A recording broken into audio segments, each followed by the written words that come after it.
Guys, next हम बात करते हैं यूज रेफरेंस हुक की। ये क्या करता है, हमारे म्यूटेबल ऑब्जेक्ट को रेफरेंस देता है। तो basically it is use to create a mutable reference object. Mutable क्या होता है? जिसको हम चेंज कर सकते हैं। इम्यूटेबल जिसको हम चेंज नहीं कर सकते। और इसका जो स्कोप होता है वो क्या होता है? लाइफ टाइम होता है। और ये हमारी एफिशिएंसी भी इंक्रीज कर देता है to check the DOM elements. अगर हमने डॉम एलिमेंट्स को चेक करना है, उसकी भी एफिशिएंसी हमारी क्या हो जाती है? इंक्रीज हो जाती है। तो यूज रेफ के प्रैक्टिकल की आप आउटपुट देखिए। सबसे पहले तो इसमें क्या है, आपने जैसे ही ओपन किया ब्राउजर तो आपको टेक्स्ट एरिया में ब्लैंक मैसेज दिखाई दे रहा है। जैसे ही मैंने एक्शन पे क्लिक किया तो एक टेक्स्ट लिखा आ रहा है, the quick brown fox jumps over the lazy dog. अब यहाँ पे हम कुछ भी टेक्स्ट एंटर करते हैं, हेलो, हाउ आर यू। अब मैं एक्शन पे क्लिक करती हूँ तो अगेन वही जो मैं हमने टेक्स्ट सेट किया हुआ है वो हमारा रिपीट हो जाएगा। सो ये किसके कारण हो रहा है? Use reference. तो इसमें हमने फ्रेगमेंट का यूज किया है और यूज रेफ का। तो सबसे पहले हमने क्या किया, अपने इंपोर्ट किया रिएक्ट को, यूज हुक को और फ्रेगमेंट। अगर आपने टेक्स्ट एरिया के फॉर्म में दिखाना है तो आप डिव के बाहर क्या स्टार्ट करेंगे? Fragment start tag and fragment close tag. तो सबसे पहले हमने क्या किया, फ्रेगमेंट स्टार्ट किया और फ्रेगमेंट क्या कर दिया? क्लोज। अब हमने एक बटन बनाया, उस पे ऑन क्लिक पे अपने इवेंट को कॉल कर लिया और लेबल को स्टार्ट किया। आफ्टर दैट लेबल को क्लोज कर दिया, उसके अंदर हमने टेक्स्ट लिख दिया। Then we will come to text area. उसमें हमने रेफरेंस किसको दे दिया? अपने फंक्शन को, जिसका हमने नाम क्या रखा है? Focus point. तो हम यहाँ पे आ गए, फंक्शन बनाया ऐप नाम से। अब हमने फोकस पॉइंट को कॉल किया, उसके अंदर हमने यूज रेफरेंस को बाय डिफॉल्ट क्या रखा है? नल। अब हमने एक और फंक्शन बनाया जिसमें हमने क्या लिखा? फोकस पॉइंट किस पे टारगेट कर रहा है? हमारी करंट वैल्यू पे।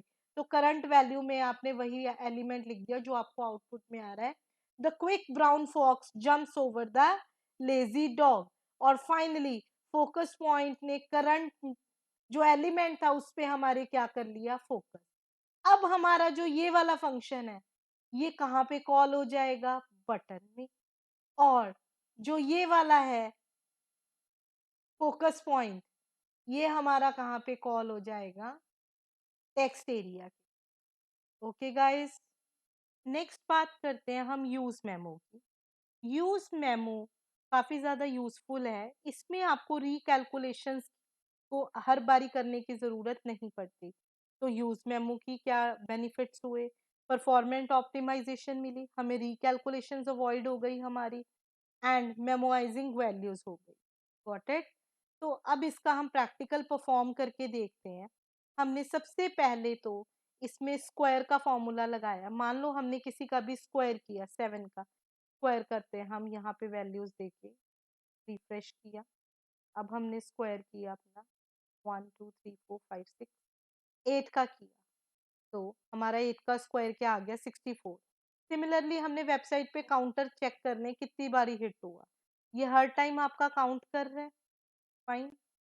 तो इसके लिए आपने क्या करना, मैंने रिफ्रेश किया, तो अगर हम फिर से रिकैलकुलेशंस करेंगे तो ये उसको अवॉइड करेगा। फाइन। तो इसके लिए हमने क्या किया?